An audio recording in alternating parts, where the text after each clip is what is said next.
السلام عليكم ورحمة الله وبركاته. سؤال والجواب آسوكا من دين وجم يا ربي وخير لنا وكان خير. وما رمي وراتين لي وين بريفين كما كنتن لنا خانغاي أتي يكون دملاقي بوتي كيو يكوي ونغاغنا بوتي يكوكو ama yokuku wani di France ko ti yokuku ti saharunche go iro mena ken saharunche golnyanu yana wutuno purge ga na wutu yo golli mosri saharunje ko mi kuntu indingen mo wa saharunje ke me tongo ti sano vraiment ngoni nda sano ke to ka a modelun tanano no kuntu donc wa mira ko yin tanga na wutu watu ni awo seremba ki moni awzo nan pakaringa mahonne donc wa ambaka moni donc sarun chuko honi idem farasi ngentu de farasi to tongen nti de farasi to kai mega himbe swati nan tanga na auto awamba kam pakare ni watu ni donc akendi ti ike ha yoku benu gagana donc sarun chege gantari yoku kunta marsene to to sarun chega tinna na mosri donc tela oge meke na sarun chege gaga tina saunya ti kungo go wiya foki ken kungo ina kasi wa kidana kenya abuni tela oge me na sarun chege gaga otini ken jabundi sarun chege agaga nenta gemi na sababu nya ken mi hagara himbe sawati ni nanti awsirin baki haqaren watuni Allah haranti neman no kisenga kama ati ho dambe go siren sunin kullu mushkirati qaliluhu wa kathiruhu haram donc ti ho go siren sunin donc ken potunani ara ho gabe ken sun harame honyo no anga ina ni yu anga na hotiri anga madangi hakai wa antan sunni khangana dangi hakai wa wan sunni kembera haranga na honno to antan sunni harame ala renda ken go to hogo seremba ki hakaren kama kembera kempo tunanenda hogabe ken harame kema dloni mi hay aw seren sunni qadlo anga ang mahogabe minana qebe hakai antan sunni kembera nga kenta ko ni nan taw geme donc aho tunanenda aho gabe ken sun harame Allah renda ken sabati ne mano kesen akama nanti ho ga wasiran sundini don tigen potuna na ho gabe ken sun harame dongu ken ga ne ho ga ne pram dengani nanti problem yo wala kenga tigen sabura ti aw ge man ho haram tege gaga ai woti na antagemi anagaga madama ago siran ko ni baka I hakareni aka menentla ti honura ko yana ti tai mo siren bagi hakareni ti tai me hatuni o siren sunni dongo ti hotanano dongo otini kenjabundi harqati watuni aw honu sunni me kumpara muntehe ho daga tengani kenga nan sundi ken kitendo ho haramun ten kitenda bana parce tai la raiti na sire sunniya angara wada agara sirebe no sunda ngani kun ka hirinda magema kebe gani arsala gumen wotini ti qati ngana serebe sundi qati nda an sulendi an tanda nya khengara kembre nga tigenta jatene walle ka serebe gana dlomini ambu am pakaren kama an tanda nya khengara kembre kengo jatene walle nga mete qati angana qati mina aran sundi kembre nga angana tanda nya khengara kenta jatene walle na sabunya qati la raite sunde angara wara qati ngara serebe sunde angani ni kun ka hirunda magema kembala la raite sunde ken sabuni ke qadim para munte here qati ken wadigana watayen ka hana wadigana tayen biti drogu ya tayen biti dloy aga serebe no sunna kun ka hirin yara magemo kembale tayen senneni wa drogu nta tayni kembere nga ihma aro ko qiyasu donc himeno haramun tengani kunni himeno larangani wasren sundi kembra kumpo tunane ara ho qore kenso haramun ten himbe wasren sundi ne aga gande kembra mun ten angana kuwanga wakini wotrogume be aga wapusine kempara munteni donc himbe ga o arigana aga himbe ga kubono himbe wa gagana asuka mante nkamana golle haramun tanya kembiranga o duwa nyana o te arno la toni baga kui o no marmena antage mana gaga la hala suka mante kama madama aga wasren sunni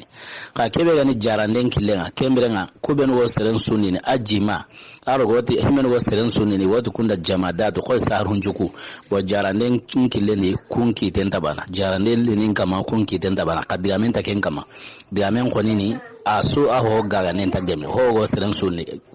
ajama duma yo konkali te drogo kembe gani wadi kunda asar hunci manuku yo konkali drogo kembe ga aji manu yo konkali te dlo ho dame go wasren sunni keta anya zuye saw anya drogo model sui keta gaga ndem para munteni ala ren mpadisan sawra nanti hogo seren sunni kem potuna nenda ho gabe ken su haramten kem belenga ala ren kara ko hila khari nanti sundi hono ko lonu guri mekutu kebe ga wa gagana kebe ga wa wutuna kin kamana kebe ga yiten tutunu aga nan kana ma kembra kusuka mante nyen kamana gole haramuntanya kembra wotini wa maramenda antage me anaga madama emega dan kana wonanti awseren sunni awseren bagi hakarendi dongo antage me angage kembra o maramente ndo ade onire wotini assalamu alaikum wa rahmatullah wa barakatuh kenan hale o maramenta nara tindi baniya pirvenga makente ne kangai ti jaman saliranwa almami ngana salinantla almami ratibe kingana salinantla ti jama'a ti la wageme serebe no gorni kunduru kuna sere wari kane kemi siribane rin nan salwa misali angulanya almami sali almami ngarangu mbeno hidangu kana seribane wara kane kinan salita tel ke geme wa manta geme odni ken jabundi kenta geme maliki mazabundi kenta geme harne mazabundi wongo a applique ne hadisa yi wasabura hadisa nga wono kento indingan maweka maliki magole tikem padisai maliki magole tikem padisa ala kulli hal ora kunna to sidike ata undena maliki mazabu ndiga kilemba na kama harne diga kiluta naga wono keta ogo khalleke goni swali wal jawabu ke asinsin tena maliki mazabu bana kama donc maliki mazabu ni misre hoho faransa lun karagi go salinari almamirati unyaga way dongu almamin salihale a kutunga na rabana manen salina antageme ana sire wala kane na tikina ya almami kembra aka manenti tele kenki tena misre bana kama wati mazabe an kana ta khawara kembra nga otini ken jabuni agane zabe ya faransa lun karagi go salinari kembra nga akitongo wurno zabe an kana kama parce que maliki garanyati fame be ken fame ro kitene zabe anyimedi maliki ranya pour que almami sore mariro aro halan sallanu na parce que angungana salle sasa almamin salli almamin ga salli dongu almamin tlahalan kulli anguna sirata na wara kane kin salli taay dongu asore woniro almamin do kwa shetane wolora kitanaro mena malikira Kenya evite shetane rokile malikira Kenya evite pour que fitna na ma agri misren o wale serebe no gati hontai himeno gati awnya na ta hadisa wono kum misru kum kamanum misru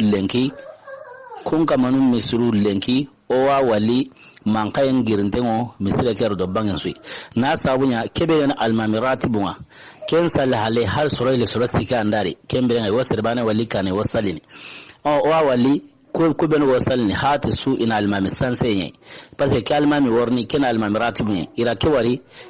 ke sali ira ke kanne moite ke kanne nali ke qur'an qara kanne sirene yo almami mbuno na ken rabatini kembira yana hota na wari kenka khaninga likenga yo ken almami khabbakano na kenka na warabatin ku benu gati hontai ti a hadisa wono lengi mis a problemuna kum misrubana lengi a problemu kum misrubana lengi maligi ga kanu problem bere wal lengi kengo kum misru yari anga ina wati su almami pimankan yani wati su almami pimankan yani anga ina almami bendari wa almami ngirni na hota baten na sababu suntai